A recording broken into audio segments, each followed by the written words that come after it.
It's so nice to see everybody. Thank you for coming out. Everyone gets like 5 stars immediately for coming out in this weather on such a gray and rainy and snowy March day.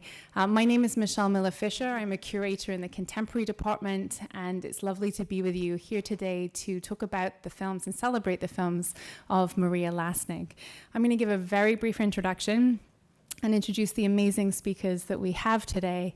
And then we'll get right into it. We'll talk a little bit about Lasnig's films, her life here in the States, that she spent a decade in this particular country. And we'll hopefully just sort of set the scene and tell the story around her work. Some of you might know it well, others may be new to it. And then we'd encourage you to take time, if you have it, to go upstairs. And there's the exhibition of her films upstairs. We're going to be showing you a few more that you won't get to see up there as well in the course of our conversation. I should start out, though, by thanking several people and organizations. So thank you so much to Phileas and a fantastic fund for contemporary art in Austria who's helped make this exhibition and program possible, and to the Maria Lasnig Foundation, represented here today by the amazing Peter Pakesch, to the Austrian Film Museum in Vienna, to Six Pack Films, both of whom played a huge role in the digitalization of Lasnig's work and made sure that we could have it here at the museum. And then, as ever, to the brilliant MFA colleagues in the room who've made this program possible. So Kristen and Paige wave from the back, and Nate and Dan wave from the back. Thank you very much for everything that you've done to make this possible today. So I'm a curator in the contemporary department. I usually look after 3-dimensional objects, so film is absolutely not my medium. But in the fall of 2021, I was invited to go to Vienna on a curator's trip for a couple of days. And I went into, as part of that trip, the Film Museum. And I was able to see some of Maria Lasnig's films. And I knew her paintings to a certain extent. I certainly was not an expert in those either. We got to go to the Lasnig Foundation, so I got to learn a lot more from Peter about those, and it was an incredible treat. But I was so blown away by her film work. And I was particularly interested because a lot of my research in other areas of my life deals with the 1970s and deals with feminism and women artists. And so when we had the opportunity to use our tiny but mighty film space here at the museum in the contemporary wing to show work, I proposed Lasnig's work, and that is how we were able to have the films come here. For those of you who don't know her work, I'm going to give just a very tiny biography, a couple of sentences just to set the scene. She was born in 1919 in Carinthia in Austria. She lived and worked for most of the time in Vienna. But after studying at the Vienna Fine Arts Academy, she spent some time living in Paris and then in New York, where the majority of the films that we'll talk about and see today were made. From 1970 to 72, she studied film animation at the New York School of Visual Arts, so SVA. And then returning to Vienna in 1980, she became the first woman professor of painting in the German-speaking countries, holding the chair in this discipline at Vienna University of Applied Arts. Her life's work won many, many accolades. The list is incredibly long, including 2 showings at Documenta and the 55th Venice Biennale Golden Lion for Lifetime Achievement in 2013. She passed away in 2014, so she's very recently not with us, but she will be with us today through the films that we'll see and the fantastic lineup of speakers that we have. So I'm very, very pleased to get to introduce to you 3 wonderful people. Jocelyn is an artist curator based in New York who is intimately familiar with Maria Lasnig's work. From 2011 to 2020, she organized exhibitions, publications, and programs at MoMA PS1 and MoMA, where she spearheaded a number of projects, and you can see them listed on the screen just here. They're incredibly impressive. But the thing that you're really bringing in many ways today, Jocelyn, is this fantastic multi-year research into the film restoration project with the Austrian Film Museum, which is where I encountered these films first, through the publication, which is making its way through the seats just here, Maria Lasnig Film Works. And so one of the very first things I read on Lasnig's films was your wonderful words. We also have with us Peter Pakesch, who has done many, many, many things, Peter. We were just talking over lunch about the way you came to your work, but you've been the chairman of the Maria Lasnig Foundation in Vienna since 2015. An artist, a curator, a critic, a writer, and many other things in many other places. And you have closely shepherded the life and legacy of Maria Lasnig during her life and then after it. And then Lynne Sachs, a filmmaker, and I don't know a ton about film, Lynne, but I love your work. And it was one of those moments where I sent an email into the ether and I said, I hope she says yes to this invitation. And you did immediately. And then there was so many points of connection. So Lynne Sachs is an experimental filmmaker and poet. Her early works on celluloid offer a feminist approach to the creation of images and writing, a commitment which has grounded her vision ever since. And we're actually going to see some of your work today, Lynne, or one of your works as part of the discussion. So, as I said, we'll tell a little bit of a story of Maria Lassnig's work, specifically her film works. But to set the scene, I wanted to start with you, Peter, if I may. Would you be able to tell us a little bit about Lassnig as an artist and how her films fit into her oeuvre? I think people in the audience will know something, perhaps. Some people may not, though. So really help us set the scene. Who was she as an artist, a painter, and a filmmaker? It's a big question. So, yeah, it's a big question, and especially as her artistic life spans 7 decades. The first kind of real serious artwork of hers we put into 1945. She was among the first artists in Austria to introduce abstract expressionism, or informel, as they would say in France, into the Austrian art. It was after a trip she did together with Arnulf Reiner, another big figure in Austrian art, to Paris, and there they met crucial artists and saw a lot of work which they brought back to Austria. And in the 1950s, she was, on the one hand, on the foremost front of painting in Austria, on the other hand, still searching very much. In 1960, she moved to Paris. It was always she was always very ambitious, a part of her big ambition to be part of the big world of art. And she moved to Paris, and she made certain breakthroughs in her way of abstract painting, and of her way. Major theme in her work is the involvement of the body, body awareness, how she would call it, and linked to a lot of perceptual theory, to a lot of reflection on the way to represent oneself, not only on a visual, retinal level. And in Paris, she kind of went through a quite astonishing development, getting back to figuration again. Her work was always changing between abstraction and figuration, something which was not well understood in these days of high modernism, and therefore also made it difficult that she could be perceived in the right way.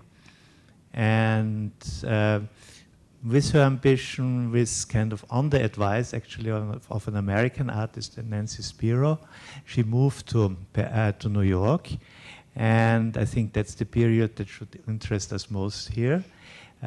She moved to New York to get into the New York of the 1970s, a vibrant situation, a situation very different from the Parisian one, and a situation that maybe kind of led her, she didn't drop painting, but she concentrated on a certain way of painting against the predominant styles in New York then, which was abstract painting and pop art. She developed a certain kind of very special realism. But the major thing she did during this period in New York was that she was together with a group of other women artists getting very much involved in filmmaking. And that's something which you can see in the show here, so wonderfully presented by Michelle. It's really a nice, very nice installation, I think. Thank you, Pete. I was actually really nervous for you all to come and see it because 2 people in this lineup have done exhibitions of Maria Lassnig's work, and everybody here knows more about film than I do. So it's one of those mornings where I was like, yeah, sure, come early before the panel and see the exhibition. I was crossing my fingers that no one said, it's horrible, I'm not going to do the panel. So that really means a lot, Peter, to hear that. It allows a very kind of very intimate and very deep view on the films. And it's a very complex work, and which is also distinguished in the so-called canonical films that Lasnig published in her lifetime, which most of them are from the 1970s, with one exception, the Cantate, which is an outstanding work later and done in collaboration with her assistant at the school in Vienna, Zilecki. And they, the Cantate is more her autobiography.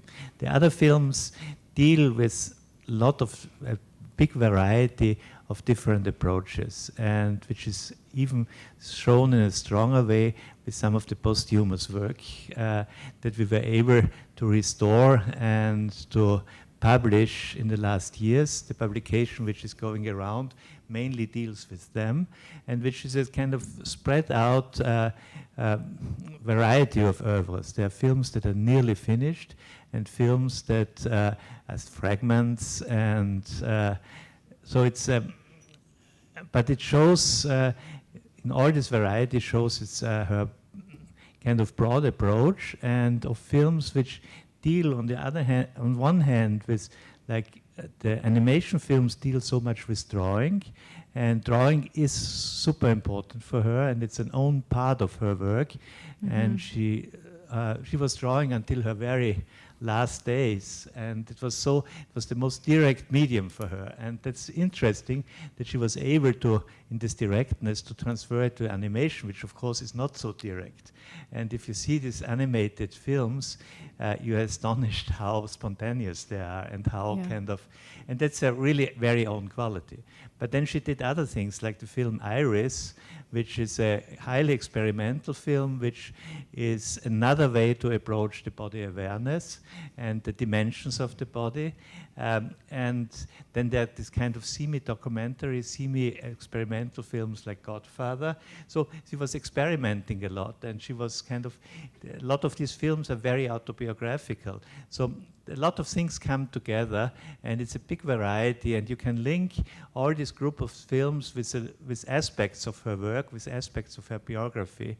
And I think this makes this body of work so interesting. It's not a really large body of work, but one that represents again her whole complexity in very different ways. And of course it was a way for her in these days to maneuver through the New York scene, and with her friends at the Filmmakers Corporative, at the Filmmakers Group, she had a situation which she never had in her life, neither before or afterwards, that she was working in a group situation. And she also became an ambassador for these films in Europe. She made screenings in Berlin, in Vienna, in Graz, in different places. And that really fulfilled her life in these days. And then when she came back to Vienna, I think this chapter was closed in a certain way, with the exception of Cantate, which is a different film in some ways. And her interest got again more into perception. She had a time in Berlin where she was experimenting with her old friend, the writer Oswald Wiener, on perception, the philosophy of perception, and all these things. She got back again to study this, to study Ernst Mach, to study Merleau-Ponty and such things. And so that was a re-entrance into her painting, and the painting of the 80s especially are again a complex group of works which make everything understandable that she did before. And her work would not be like the painting of the 80s. Generally was a different time of painting. Suddenly there was a plurality of style, a plurality of approaches possible, and that was the situation for her. And it was for us fascinating to see, on the one hand, how much she influenced the young artists in the 80s, as much as she took influences from their side. And for example, we once did a show in Munich at the Lembach House about the possible influence between Martin Kippenberger and Maria Lasnig. And it was an amazing thing that we could discover. They hardly ever met, but in some ways their works influenced each other strongly. So she was, and in these days she was already far beyond 60, and she was kind of close to the very young artists. And in these days painting was much more interesting for her, but still this body of film works, and luckily we have also this posthumous film works that were hidden for a long time and which were unearthed by mainly the effort of Hans-Werner Boschauko, a former student of hers, another student, Mara Matuszka, and also where Jocelyn was very much involved. It was a very important thing and a lot of work. And happily, we could also have as a partner the Vienna Film Museum with this big experience of restoring films, etc. And yeah, therefore, I'm very happy to see this here. And I'm so glad. That was like a perfect overview, Peter. And you also gave us several themes that will come up again: body awareness, thinking about women and filmmakers. And I'll come to you in a second, Jocelyn, to ask you a little bit about that. You teased Cantata, which we will show because you can't see it upstairs right now. It was there in our first rotation of film. And thinking about drawings and labor, which I'm going to ask you about, Lynne, because in one of our pre-discussions, that's something that I think really blew your mind as a filmmaker. But your discussion of drawing and of animation really sets us up nicely to see Self-Portrait, which is around 4 minutes. I'm going to play it just now. It was up in the first rotation of works, but is no longer upstairs. So this is something that you couldn't see and that we wanted to share with you. So here we go.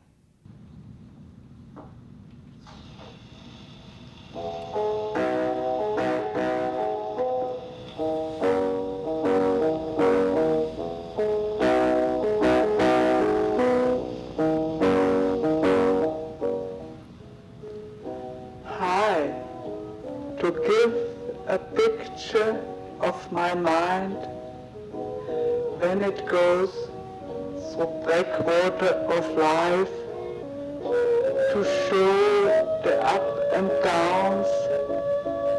Oh, why did I make this picture? To veil or to reveal my face, to reveal my heart, the feeling, or not to become a woodhead, a machine, a camera, a respiration machine. Oh, to get communication is so hard. Perhaps with marsmen it's easier. With a little change, I could be so beautiful as Greta Garbo, or a lion like Bette Davis. So we are walking through life to look for the better half. Yes. No. Oh, it's not possible. Caressed. No, but out. I didn't mind. Depressed, no, suppressed, I didn't mind. I still love mankind. Stabbed, I didn't mind. Strangled, I didn't mind. And I still love mankind. But I'm tired. I am tired, but rest is only for the dead. I wanted to be the liberty of Austria, but there I got a bad cold. It was too early. Then my mother died. I became she. She was so strong.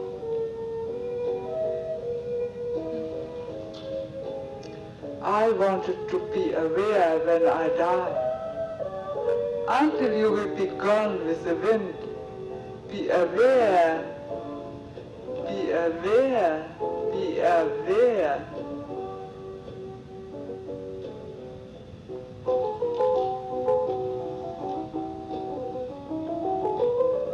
In all faces is shown the face of faces, veiled and in a riddle. Howbeit unveiled it is not seen, until above all faces a human enter into a certain secret and mystic silence, where there is no knowing or concept of a face. This darkness and mist is a state beyond all the knowledge, below which the face cannot be found, except veiled. But that very darkness reveals the face to be there beyond all veils. How needful to enter into the darkness, and to admit the coincidence of opposites beyond all the grasp of reason, and dare to seek the truth where impossibility meted us.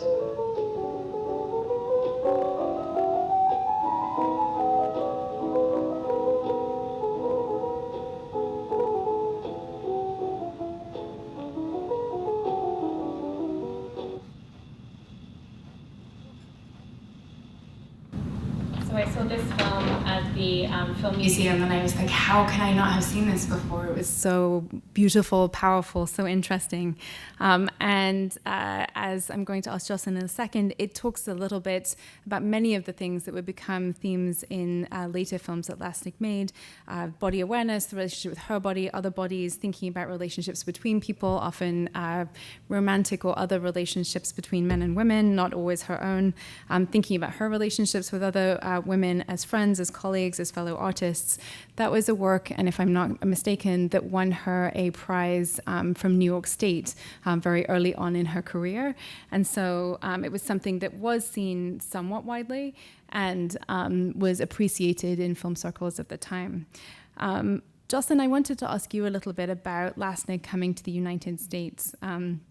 I have a nice quote actually from the biography that's making its way around the room, and I'll read it in full. She said, contrary to her fears, Lassnig had a pleasant and unexpectedly beautiful experience on the week-long transatlantic ship passage on the Amsterdam, the ship, with a thrilling entrance into the harbor. And she said, and I quote directly, I stood at the railing, looked down, and held a big sign with Maria on it in my hands so that my friends, who were supposed to pick me up, would know that I was there.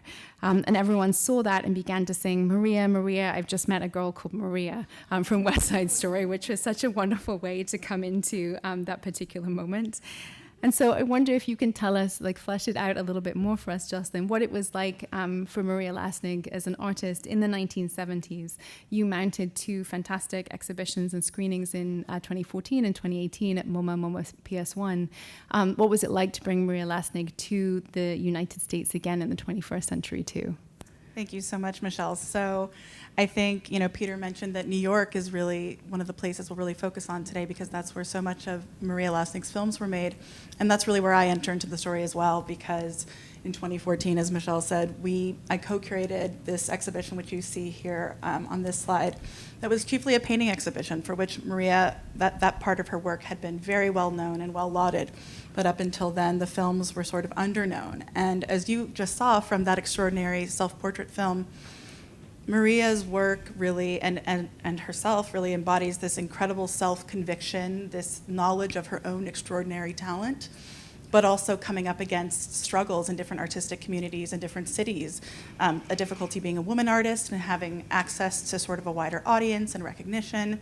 And I think this is something that really repeats itself. And New York was sort of a beacon to Maria Lasnig, as she's often quoted as saying the US is sort of the land of strong women and a place where there was more artistic opportunity for women artists. And I know when she came to New York just after Paris, and she was friendly with other artists like Joan Mitchell, who had sort of indicated that there was more opportunity in New York to be shown. And so she arrives in New York, and you're seeing here this fabulous photo in Maria's loft with the women artists filmmakers. And she funnily finds herself, her first apartment was on the Lower East Side, on Avenue B and 6th Street, and she finds herself really in the midst of this incredible American film avant-garde, which is flourishing. And at the same time, she's showing some of her early body awareness paintings, and not, again, coming up against this, not finding this audience that she really feels that she deserves, that her work rightly deserves. And so she studies at SVA and learns animation and finds a different way to sort of use her work and her drawing, especially, as you said, Peter, to experiment in a different medium and really enter a new community. And this extraordinary group of women, including Carolee Schneemann, Rosalind Schneider, Doris Chase, Sylviana Goldsmith, it was a group of women that really emanated out of a real need to have advocacy for themselves in sort of the artistic circles of 1970s New York. And this group sort of came together on the heels of Lucy Lepard's Women Choosing Women exhibition, which was such a foundational show. And it really formed a structure where they could mutually support one another's work and have their work sort of go out into the world. And as Peter said, Maria even brought films to Europe sort of within this structure. And also just to talk about art and share meals and spend time together as we're sort of seeing these images here. And I think, New York too became such a playground and such a protagonist itself in the film. So many films, she sneaks onto the set of The Godfather, you might have seen upstairs, and does these fantastic sort of experimentations with that space. And she also goes to the Bronx Zoo, and it's really, she's all over New York. And I think that there's something, I think a lot about sort of documentation and what that means. And as much as these films are artworks in and of themselves, they're also documentations of artists that were working that maybe weren't recognized in their own time. And so I think it's so critical that we're able to see these documentations of Maria's studio and the amazing work that she was making, her community that she was making it within, and also, the fact of these women artists sort of affirming themselves as really important voices in their field. And, again, they had other structures they were working with, the Anthology Film Archives, Filmmakers Cooperative, the Millennium Film Workshop, which was somewhere that they attended often. But having this particular group, I think, was really essential to sort of exporting their work and, applying for grants, things like this. Yeah, we're going to dig, and that was a brilliant sort of setup, Justin. We're going to dig in a little bit to the relationship of Maria Lasnig within this wider group of women and how feminism can or cannot be applied to that particular structure, and the ways in which she herself talked about her relationship with women as subjects of her film, women as friends, with women as artistic peers. I'm going to pull up just now, and thank you all for bearing with my emceeing skills between PowerPoint and film file, but I'm going to pull up and we're going to show like a minute and a half of a longer film, which is called Alice. It's part of the Soul Sisters series. And as I'm pulling up the file, I'm wondering, Jocelyn and Peter, maybe you could tell the audience a little bit about what the Soul Sisters series was, and I'll get the film queued up. I'm happy to jump in a little bit. So as Peter mentioned earlier, the films that we're seeing upstairs are part of this canonical series of films that we know. And then my own involvement with these films, as I mentioned, I worked on the first retrospective in 2014, and we had a few of the films that you see upstairs in that show, but they were very much sort of an accompaniment to the exhibition, and that was something that I felt should maybe be more centered after having spent time with the works. I felt they were such incredible keys to understanding not just Maria Lasnig herself as an artist, but also some of the strategies at play in her paintings and in her drawings, and in general at writ large in her ideas on perception, society, everything really. And so I really pestered you and Hans-Werner Proschauka quite a bit and wanted to learn more about the films, and over time, through the Foundation's generosity and through work with the Film Museum in Vienna and others, Mara Matuszka, this incredible filmmaker, we were able to sort of review additional reels that were sort of in Maria's studio in Vienna and have a look and see what was there. And that led to unearthing these sort of fragments, portraits of other women that were very important in Maria's life, whether they were artists or not. Some were, some weren't. Actually, in fact, one of them was filmed nearby in Massachusetts in the Berkshires. Mary Sposetto is the name of that one. Mm-hmm. But essentially, they're these love letters to women in her life, and also examinations of the role of women in society, sort of thinking deeply and in a very tough, direct way about what it was to live as a woman in the 1970s, what it was to try to be a woman artist. And again, just a celebration too of the sensuality of the body and how the body feels and how the body exists in space. And I think this next clip will sort of exemplify that a bit. Yeah. Anything you wanted to add? Okay. The only things that I'm going to add, I was really interested as to how to apply feminism, if at all, as a lens to looking at Lasnig's work. And we'll delve in a little bit more to that if we have time later on. But I'll offer two quotes from the Lettner biography, which is making the rounds in the audience just now. At one point, Lasnig says, "As a painter, I don't think I've made any feminist statements, except that I have persevered," which was not easy. And then Lettner, writing on Lasnig's work, nuances that a little. And I I think this was a decade of nuancing that particular idea for Lassnig when she was in New York and in the Women Artists Filmmakers Cooperative. Lynne says of Lassnig's work, in general, she had difficulties with other female artists and was liable to act even more competitively towards them than towards her male colleagues. But a major exception to this was her time with the Women Artists Filmmakers, an interest group that she had founded with 9 other women experimental filmmakers in New York in 1974. So there was this real change in many ways in this moment in time that I think is important to acknowledge, and hopefully we'll get to dive in deeper. But here's a kind of minute and a half of Alice, part of that Soul Sisters series. And Alice is also an artist, an Icelandic artist who kind of came into Lassnig's orbit in New York.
Alice is a girl from Iceland. She appeared in the New York art scene like a sparkling comet. With her uncommon white skin, her fair beauty, and her bright and free mind, she attracted much attention.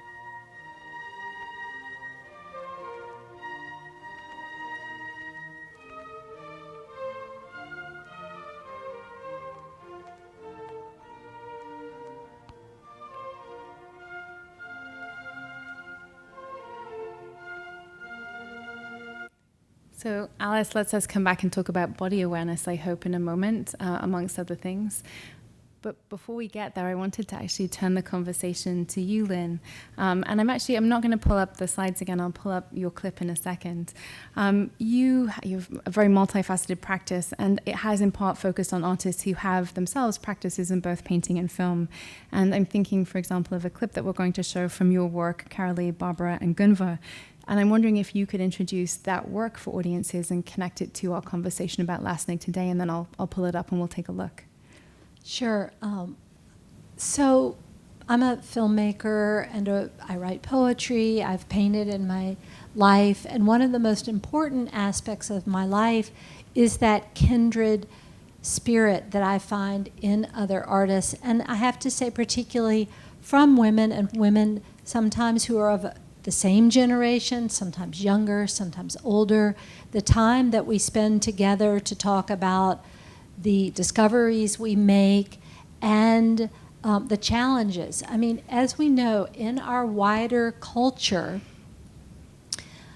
a woman who's in the same room with the camera is usually in front of the camera, and that person is not controlling anything about what's happening in her environment, in the cosmos, or these days, most importantly, what will happen to that image and where will it go? And there's something so empowering about seeing a woman like Maria Lasnig who says, I'm going to take the whole thing. I'm going to tell you who I am somatically, and what's going on inside my head. And that's one of the things I see in her work, and it's maybe why she embraced filmmaking with such passion, but why perhaps, and we can talk about it, why she stepped away from it. Because it can be very explicit, and it can be verbalized to an extent that you've said it all, and then where do we go after that? And so maybe she, it's interesting to keep talking about things in decades. So she goes back to the image. Does that mean she lets go of intimacy? I'm not sure. Does she let go of a forthright articulation of how she's thinking, of her discoveries, of her revelation? Or has she actually allowed the engagement with the camera to take her to another level of awareness where she doesn't need word text anymore?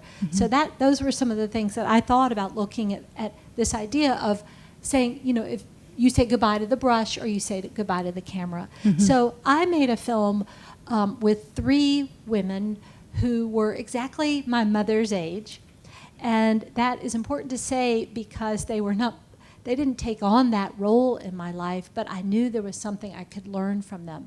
And these included Barbara Hammer, Carolee Schneemann, and Gunvor Nelson. I had known all 3 of them for 20 or 30 years as either teachers, friends in the larger film, experimental personal film community. And I was often visiting them, and I would just carry a camera. And so it's a little bit like the Filmmakers Collective in the 70s in New York, where we just wanted to spend time with each other. I have to say, every time I had a film show that either Barbara Hammer or Carolee Schneemann could not attend, they were the only people I knew who would write a letter of apology. You send out an email to everyone on your email list, and those 2 women who were quite busy would always write a letter, and not because I don't necessarily think I was more special to them than, I think they did that with everybody. Like, if I could be there, I would be. Because and that it's not that solidarity I have counted. better things to do. Yeah. It's that I wish I could do anything to get there, just to be a comrade. Yep. So going to show you the clip from the 9-minute film. It's not a long film that I made with Barbara Hammer. I also made another film with her called A Month of Single Frames. And throughout the period of time that I was filming with Barbara, she was also in different cycles of chemotherapy. And so she was committed to continuing her life as an artist and as a friend and an active member of the New York film community or art community in general. And it had to be organized around her visits to the hospital, and she just kept it going. So you're going to see a few scenes or conversations that I had with her and images that we shot together that were usually on a Tuesday because she would have had the chemo just a few days before, and the show must go on with these artists, no matter what obstacles they faced. So this is a film in which I asked each artist to talk about those first moments of embrace with the camera. So here we go. This is Barbara Hammer. And so you'll see about 3 minutes. I like to use my body in performance, either with a camera or without a camera, but moving on a trapeze, hiking, performing in my space with my furniture and my cameras, or using a movie. And it goes all the way back to 1968, 67, when I had an 8mm and a Super 8, and I would film myself in the woods. It caught the activity and the energy that is part of my personality. Using a moving camera expresses who I am, and to have a camera that I can be fluid with, that I can hold in my hand, it can be as changeable as my identity can be. Someone gave me a Super 8 camera, and I decided I should go to school and learn how to be a filmmaker. So I drove my motorcycle to Sonoma State. But on the way, I saw this little house in Bodega that was covered with red ivy. And I parked my motor scooter, or cycle it was at the time, and I went inside the house. And I saw through these cobwebbed windows all this beautiful display of red leaves. And in my pocket, I had asked my optometrist for any old lenses he had. and he had bifocal lenses. And I took them out and put them in front of the lens when I was shooting so I could see in two different ways. So I would shoot a little and then pull it away. So it would go from blurry to clear. Sometimes you'd see a line in the middle like you see in bifocals. And this was a perfect way to express myself. I felt interiorly then, just through experimenting, that I found out how I could make the inside of myself show on the outside. This film became skitsy because I was living in a man's world and I was a woman. And I felt like I had two different roles that I needed to play. I could be the assertive, I used the name Aggressa at the time, or I could be feminine Barbara and, make my way in the world if that's what was called for. Lynne, you did the most amazing setup research for this panel. You had not only made a film with contemporaries of Maria Lasnig that you so kindly let us excerpt from just there, but you also went out and spoke to other contemporaries of Maria Lasnig. So can you tell us a little bit about how you got in touch with Martha Adelheid in the last couple of weeks and shot this clip of a couple of minutes that we'll see talking about her and her relationship with Maria Lasnig and this group of filmmakers in New York? You see, it says 5 days ago. So it was a week ago that I talked to Martha Adelheid, and is that on? Yes. There you Okay. go. This is actually just a wonderful serendipity. There are a group of women artists, not just filmmakers, and the group is called 10-ish. And I think the name might change, but I find it a little funny that we're called that. And we had our very first film exhibition, and it was about a month ago, and it was at the Filmmakers Co-op, so everything just comes around again. And I showed a short film, and Martha Adelheid was there, but I didn't meet her because I didn't really know about her. And then afterwards, I was leaving in a car, and someone said, "Isn't that amazing? Martha Adelheid was in the room." And she was making films and painting in the 1970s, and I went, bing, I bet she knew Maria Lasnig. So I didn't have to work that hard to get her contact information, and then we communicated, and I happened to be out of town and I couldn't meet her in person, but I was in Chicago just a few days ago, and she was in New York, and now she's back in Sweden, and she was a very, very, very good friend. I just had that feeling they might know each other, and they were both part of the women's filmmaking collective, and so I wasn't prepared. I just did it. I didn't know we would show it in this wonderful context. So I'm sitting in my hotel room, and Martha is in a space in New York, and I just heard she's moving back to New York, by the way. No way. Oh, that's Yes. great, Lynne. She's Fantastic. been gone for 30 years. Wow. And you're going to find out how well they knew each other right now. Great. Perfect setup. She always had that strong sense of the importance of what she was doing.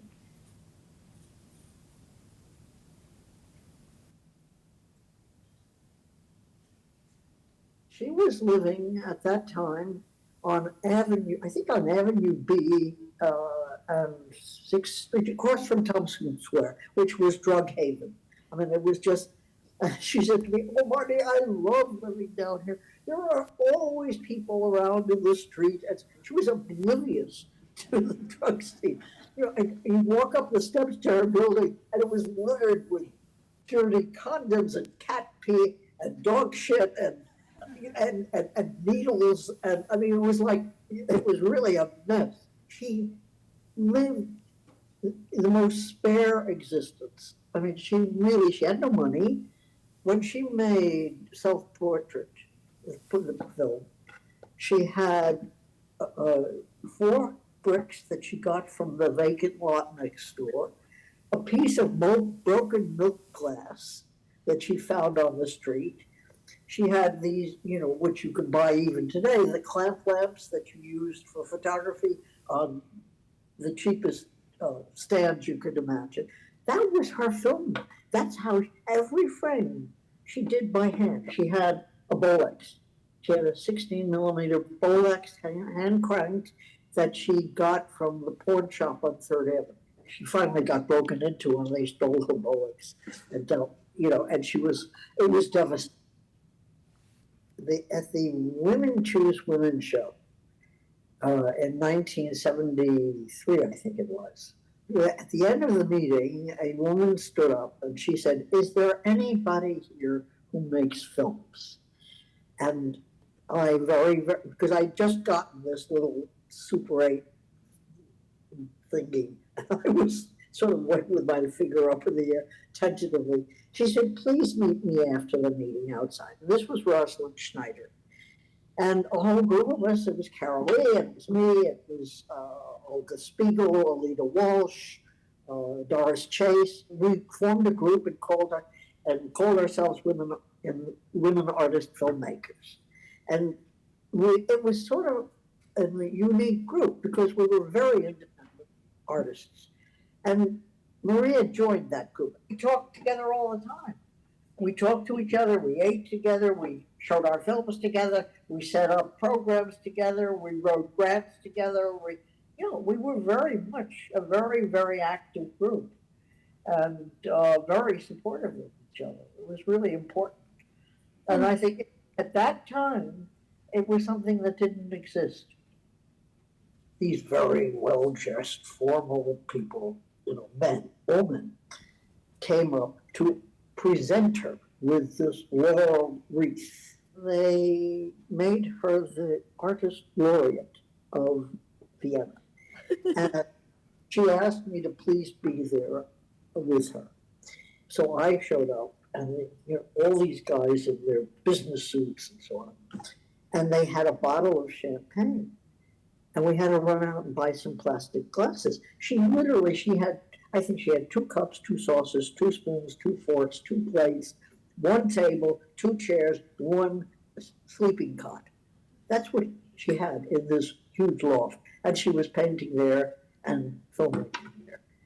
And we all stood around in this circle, and they presented her with a laurel wreath. The Viennese government wanted her to come back to Vienna. They wanted her to teach at the Högskolan, the film Kunsthaus, and she didn't want to go back.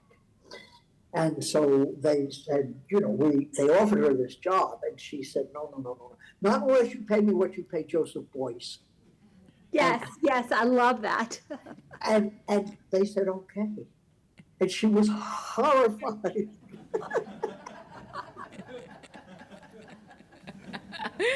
Oh, I love that so much, Lynne. Thank you for doing that. That was absolutely fantastic. The thing I really enjoyed, too, was learning that Martha herself came to have a Super 8 from going to her goddaughter's birthday party, right? And actually, yes, exactly. She at that point, if you went to a birthday party and you saw a camera that weighed like the size of a Kleenex box, you probably thought it was a little bit of a toy. Yeah. But I love that you could turn a toy into a brush in a way, or a pen, and it became a mode of expression. So what I wanted to ask is a last question to the panel, and I'm conscious of our time, so I also want to turn it to the audience after this last question, if there are questions that you have for our interlocutors of Lasnig. So start percolating, and I'll look around the room and make sure that we get those questions answered if you have them. But I wanted to ask all three to tell us a little bit more about the concept of body awareness. That's the title of the exhibition upstairs. I had a really hard time figuring out a way to clearly articulate what that was in the labels. And I think it was, as you said right at the beginning, Peter, Lasnig was searching right the way throughout her career. And I think part of that searching was around this idea that traveled with her from her very earliest stages through many different permutations of her artistic identity. I love this quote that we have here: all people here are sewn, and she's talking about people here in New York, here in the States, are sewn into thick quilted eiderdowns where they do not hear how the world is doing, how it howls with pain, cold and hunger, blind with rage, sorry. But I have no skin, all my nerves are exposed. In some places deep inside the body there are nerve caves, nesting places for birds with long beaks. And so it's this incredibly haptic, painful awareness of her own corporeality. And I'm wondering if one, two, or three of you want to say something about body awareness to kind of bring that concept into the room before questions start. I think that early on was crucial for her, and it might relate to certainly to something which we could call hypersensitivity. She would perceive much stronger, and not only meaning the visual perception, but also auditive perception and seemingly also tactile haptic perceptions. That's crucial to the body awareness. And if you see her sometimes in paintings with no eyes or the eyes blind, that means that she wanted to investigate the perception from within without seeing. As seeing was so strong and the visual aspect of her work was so strong, she was much more interested in the contrary. And that's one aspect. And another aspect, I think, is that she had in some ways, and that links it now to some very different field, she had a certain kind of synesthetic experience. It seems that she would link colors to language. Kind of rare form, I would say, because normally your synesthetic experiences link colors to music and to sound. And around this she built up also a kind of never finished theory of color, an informal theory of color. And so things feel as fields of her work kind of interfere or flow into each other, and as a part of experiencing the body. And that makes her, she in the late 1970s she did these collaborations with Oswald Wiener, the writer, and they're super interesting because they kind of, they're two big buildings of thought kind of collide, and Oswald Wiener from scientific philosophical theory and literature, and she with a kind of supposedly naive but very profound knowledge of her experiences. And Oswald Wiener is super interested in it, and there are wonderful drawings about this where she tries to kind of reflect this, but with her medium. And so that's the field of the body awareness is large, and it's mainly fighting against the obvious visual retinal in her paintings, and to find something beyond this. And you find it in the film book. There's this wonderful text of Stephanie Brox-Falguni, and where she writes about the relationship that all these paintings and some of the films also relate to the chair as an anthropomorphic object in our daily life, and how she kind of builds up a whole story of experiences and perception around the chair. And so that's it goes through all them, through all of her fields, and that's a quite amazing experience to follow all this. It's such a complex thing to put into a wall label, and I feel like you've given us a much better, more tangible understanding of what it meant for her as an artist. So thank you, Peter. Cognizant of time, I'm going to turn to the audience in case there are any burning questions. And so I'll look out. If anyone has a question, feel free to shout it out, to raise your hand. And if you don't, that's also totally fine, because our speakers will be here directly after. So if you prefer to ask not in a group, that's okay too. I always wait around 10 to 15 seconds just so someone can pluck up the courage just in case they have one. Yeah, okay. Oh, Paige has a microphone for you, actually. If you could wait 1 second, she'll be here. Thank you ever so much, Paige. Cheers. Thanks, Paige. So she had this, is it on? Yeah, I think it is now, yeah. Okay. She had this incredible collective in New York. She had to leave. Did she ever form a collective in Austria? Did she find that, well, it's a horrible word, fellowship, womanship there that she had left in New York? Not in this form. Of course, her collective was back then in the school, the art school, the group of students that she was very close to. But among the artists, it was she was very much, except this time in New York, she was a very lonesome single person. She had friends, of course, but and she was also, in some ways, one has to say openly, ambivalent about other women. So it was this kind of really, this collective situation, this situation of solidarity was a situation in New York where she also discovered feminism and political engagement. Mm-hmm. And back in Vienna, she withdrew much more to herself. She was very engaged in the art school, and then it was also her kind of psychic. She was not easy. Some people talk about a certain kind of autism with her, so she was socially not easy at all. I wonder that it was so easy for her in New York, but back in Vienna, you would experience the best communication with her if it was one-to-one. And within group situations, she would always be very, very shy, very reluctant.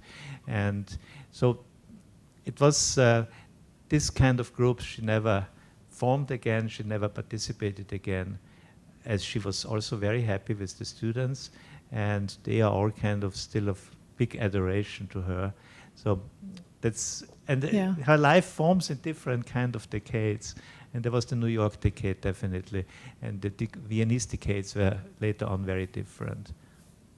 Lynne, you look like you're about to say something. Well, I was going to say that I'm thinking about Maria Lassnig's work and the fact that she seemed in this period to be asking so many questions of herself, and maybe that is because she positioned herself as an outsider, and sometimes when you transpose your body in this nationalistic way, which is just the idea of travel, but to be in a place where you're uncomfortable, where your language is not the language of the streets, and you give yourself the opportunity to think in this very internal way, and with the support of others around being a woman. And I'm just sitting here thinking about her work around body awareness, and thinking about Carol E. Schneemann's work, Meet Joy, her performance work, her piece Vaginal Scroll.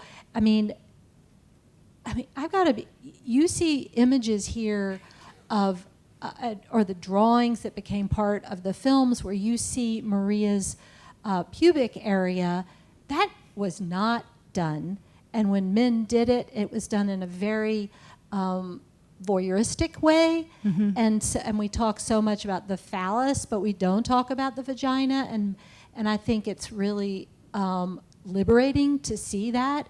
And then I wanted to say something about Barbara Hammer, who also was very interested in the body, but also the body in relationship to illness, and to a kind of fluidity of identity.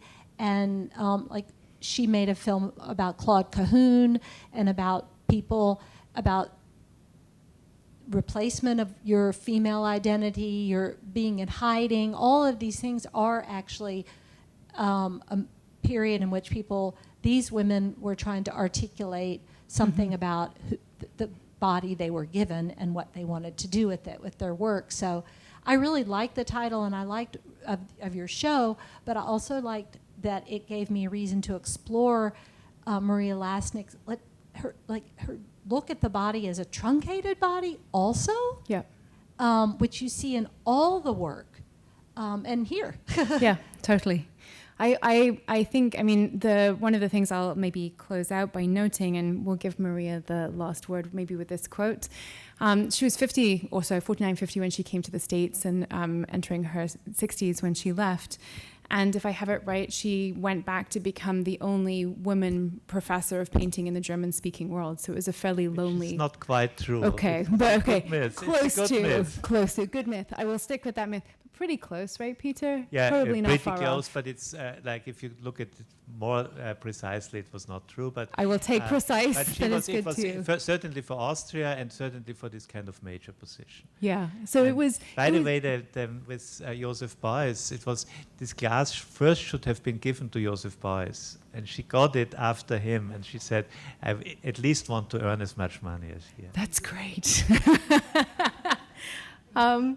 What I love here, and we'll maybe end with her words, self-betrayal, a broad movement in the art of our time, is not narcissism and love of oneself, but rather than loneliness of the critic and inability to exploit someone else, meditation and applying a scientific scaffold were willing objects, the self. Women are particularly at the mercy of their own reclusiveness. They still are, and it becomes their strength.